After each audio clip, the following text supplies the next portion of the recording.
আমার নিজস্ব বাড়িটাও নাই। আমি টেহারাভাবে চিকিৎসাও লিবার পারি না। ঢাকায় মালামাল টানার কাজ করেই চলছিল সংসার। স্ত্রী আর 2 সন্তান নিয়ে ছিল স্বপ্ন, একদিন একটু ভালোভাবে বাঁচবেন। কিন্তু একটি দুর্ঘটনা কেড়ে নেয় সবকিছু। আজ তিনি শুধু একজন অসুস্থ মানুষ নন, তিনি যেন জীবন্ত লাশ। এই যে ফখরুল আলমগীর, এই লোকটা কিন্তু আসলে অসহায়। সিরাজগঞ্জের শাহজাদপুরের পোরজনা ইউনিয়নের জ্যোৎস্নাপাড়া গ্রামের কেরামত মোল্লার ছেলে মোহাম্মদ ফখরুল ইসলাম জীবিকার তাগিদে ঢাকায় কাজ করতে গিয়ে হঠাৎ সিঁড়ি থেকে পড়ে যান। ভয়াবহ আঘাত লাগে মেরুদণ্ডে। সেই দুর্ঘটনার পর থেকেই 4-5 বছর ধরে বিছানায় শুয়ে দিন কাটছে তার।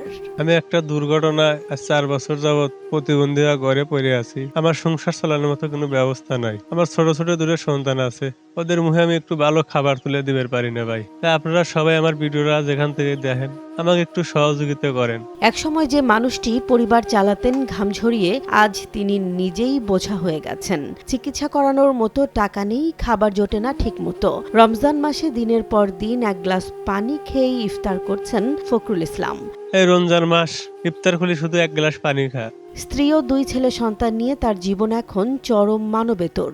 সন্তানদের জন্য দুমুঠো ভাত জোগাড় করতে না পেরে ছোট ছেলেকে পাঠাতে হয়েছে নানার বাড়িতে। প্রতিবেশীরা যে খাবার দেয় সেটুকু দিয়েই কোনো রকমে বেঁচে আছে এই পরিবার। মানে অসহায় ছেলে লিয়া, 2টা ছেলে, অসহায় ছেলে, বউ লিয়া, এভাবে চলতেছে। আমরাই পাড়া প্রতিবেশী টাকা 2-4 টাকা দিয়ে দিয়ে ওই ঈদের সময়, এমনির সময় এইভাবে চলে যায়। আপনারা যদি ভালোভাবে সাহায্য করেন, একটু চলার মতন ব্যবস্থা করে দিতে পারেন। এর 2টা ছেলে অসহায়, 2টা বাচ্চা, মাসুম বাচ্চা, মানে চিকিৎসাপাতি হয়, সংসার শেষ, কিছুই নাই, জমি জমা, বাড়ির ভিটা কিছু নাই। ফখরুল ইসলামের স্ত্রী মোসাম্মদ সাথী খাতুন বলেন, সন্তানগুলো যে বয়সে স্কুলে যাওয়ার কথা সেই বয়সে না খেয়ে থাকে। আমরা শুধু একটু সহযোগিতা চাই, যেন সন্তানদের নিয়ে বেঁচে থাকতে পারি। আমার স্বামী 4 বছর যাবৎ বিছনায় পড়ে আছে, সংসার চালানোর মতো কোনো পরিস্থিতি নাই। কে এইভাবে কত কষ্ট করে চলা যায়। আপনারা সবাই আমার স্বামীর জন্য একটু দোয়া করেন, আর হইলে সহযোগিতা করেন। আমি সন্তান বহকারে কিভাবে খাওয়াবো, কিভাবে চলাবো, আপনারা একটু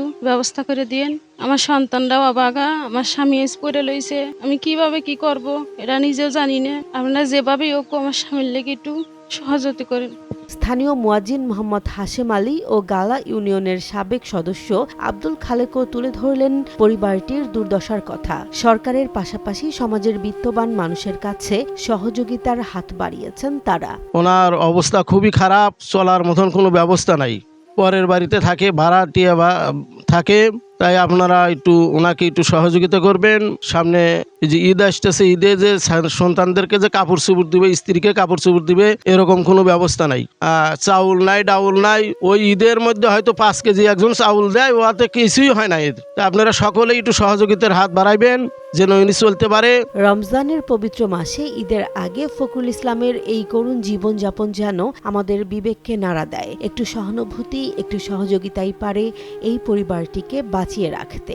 তাই আপনারা দোয়া করে আমাকে একটু সহযোগিতা করেন, আমি যেন একটা চিকিৎসা লিবার পারি। জেসমিন জাহান, নিউজ ডেস্ক, জনবাণী।